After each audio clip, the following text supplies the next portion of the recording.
Hi, my name's Johnny, and today we are checking out the distressed Icon V4 Vintage.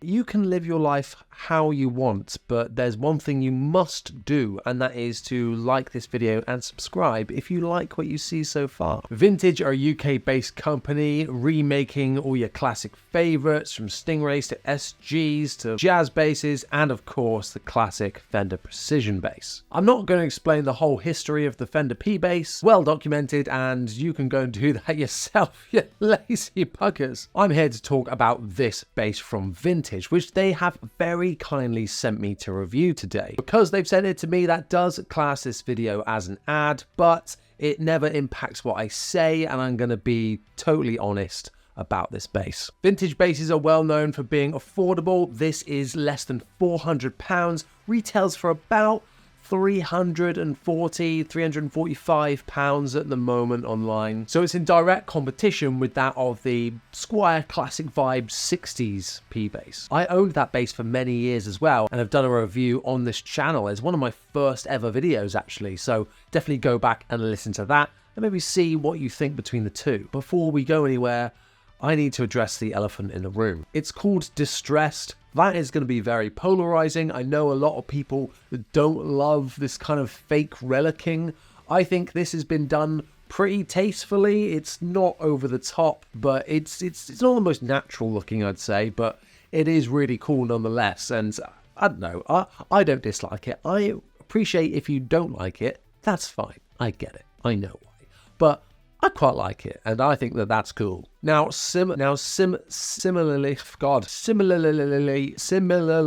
the Squier 40th anniversary vintage basses, they've also gone ahead and aged the hardware as well. This Wilkinson hardware is really, really nice, and I think they've done a good job of aging it up, making it look really vintage, and oh my goodness, what have they done? This elephant in the room is an even bigger one now, because these machine heads are really good. They are good machine heads, but my god, they have taken this too far. Look at that. It's disgusting. So they've tried to make it look all rusty and old, but honestly, it just looks like it's been dragged through the long drops at Glastonbury Festival. Overall, I like the vintage vibe of it and the distressed nature. Apart from that, it's 42mm, and that is ever so slightly smaller than a classic vintage P bass, which is around the 43mm mark. So just 1mm smaller, but you can definitely feel it. And I know from experience that every millimeter counts. It is a really comfy neck, not too big that is going to put off beginners that are picking up this bass. I would say that the nut at the top, feeling this here, just realized that it feels a little wider than the actual neck, so maybe this is actually a 43mm nut that's actually wider than the fretboard itself, but I've only just noticed that from doing this. Satin finish with this rosewood fretboard as well, which is really, really good on a bass at this price range. Normally all the Squiers you're getting Laurel, Indian Laurel, that kind of thing, and I never like those kind of fake rosewood woods. They look a bit faded and dry. I really like that this has got rosewood on it. Definitely a plus point above the Squier Classic Vibe range. Poplar body. This bass is actually very light. Once again, I've forgotten to weigh it, so here is the weight. Wow, brass saddles here as well, which again, plus point on the Squiers. Out of the box, this hasn't required any setting up at all. It's been really, really nice.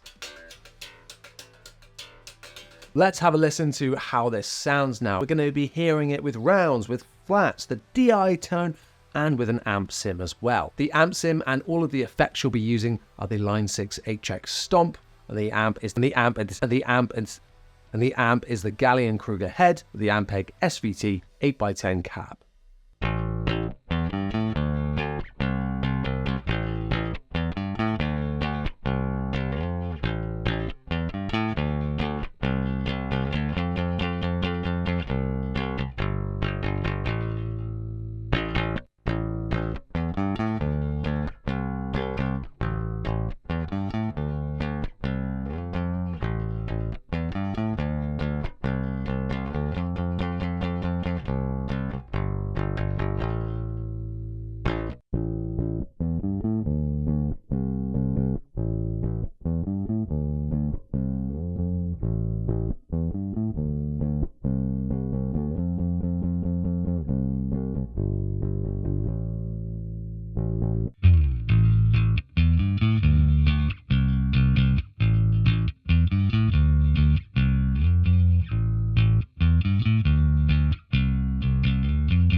Let me know in a comment down below what you think about the sounds of this bass and what are your thoughts overall. Personally, my thoughts overall is that this is a brilliant bass for the money. Really, really spot on. Sounds amazing as well. Super warm. It does sound a little less traditional, I think, than like an old P bass. Quite a lot of treble rather than being like super mid-rangey. Plenty of low end packed into this bass, and yeah, it sounds super full and rich, I think. On the opposite side, when you're turning down the tone, I think you're getting a really fat and warm sound, especially with fingerstyle.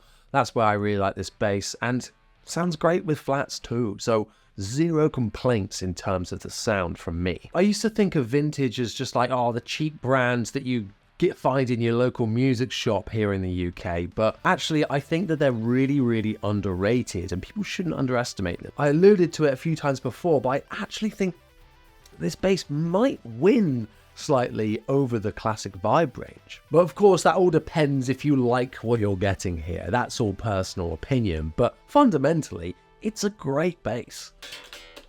It just plays itself, and I find it hard to put down once I pick it up, which I think is always an amazing sign that you've got a good instrument that you're connecting with. Vintage do make quite a few like P-bass copies, including this in like a vintage white, and also some non-distressed versions, a silver burst, a maple neck, all sorts. So definitely head over to their website to check out all the other basses they do as well. Once again, thank you so much for watching.